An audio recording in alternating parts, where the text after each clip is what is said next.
On January 8, 1815, General Andrew Jackson leads Americans to victory in the last battle of the War of 1812. But what was the War of 1812? And why was Jackson's victory, which came after the war ended, important? The War of 1812 was fought between Britain and the young United States of America. Much of the motivation for this war came down to Americans wanting to uphold the nation's sovereignty and vindicate its honor. Keep in mind that the War of 1812 was happening at the same time as the Napoleonic Wars in Europe. This created huge trade opportunities for U.S. merchants, who were, naturally, selling goods to both sides.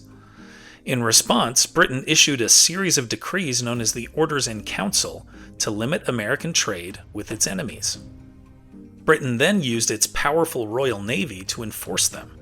A key aspect of the decrees was that Britain claimed the right to search and seize merchant ships bound for French ports. In the process of searching American vessels, Britain also practiced impressment, meaning they would go beyond simply inspecting U.S. ships and force these American seamen into the chronically undermanned British Navy. Another factor that led to the war was Americans' desire to expand settlement into Native American, British, and Spanish territories. Many in the U.S. also aspired to conquer Canada and thereby end British influence in North America.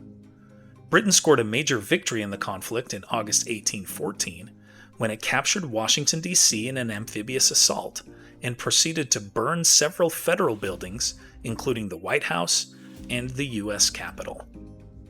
But a few weeks later, in September 1814, U.S. forces gained a crucial victory on Lake Champlain in upstate New York. This hastened peace negotiations that had already begun in Belgium a month earlier, led on the U.S. side by future President John Quincy Adams. The Treaty of Ghent was signed on December 24th, but of course word didn't make it across the Atlantic in time, and British forces attacked New Orleans in January 1814.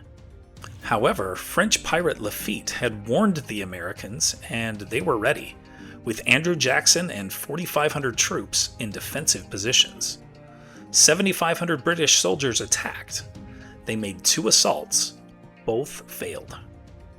Some of Jackson's forces were U.S. Army regulars, but most were militiamen, including Kentucky and Tennessee marksmen, Louisiana and Mississippi volunteers, and even Choctaw Indians.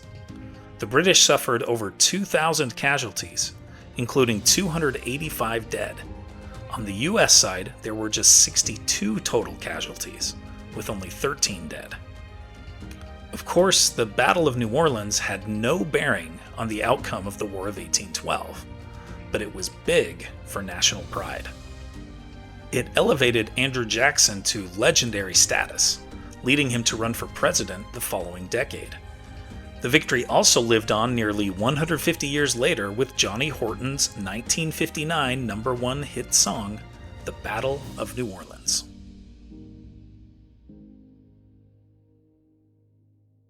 Here are other events that happened today in history. In 1790, in New York City, U.S. President George Washington delivers the first State of the Union address.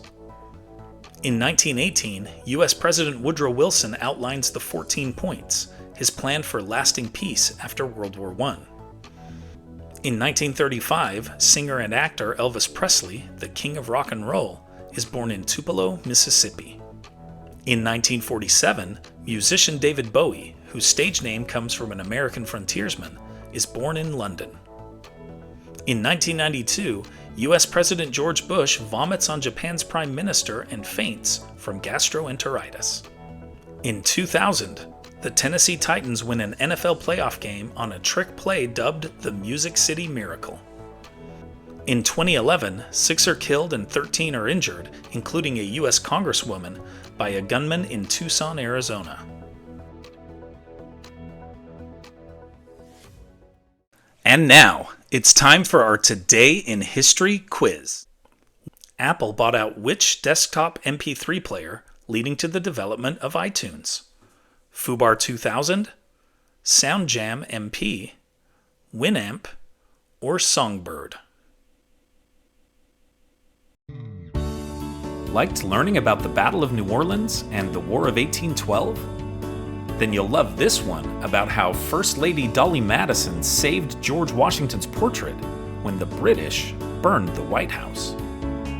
Tap the screen to keep the story going on Today in History.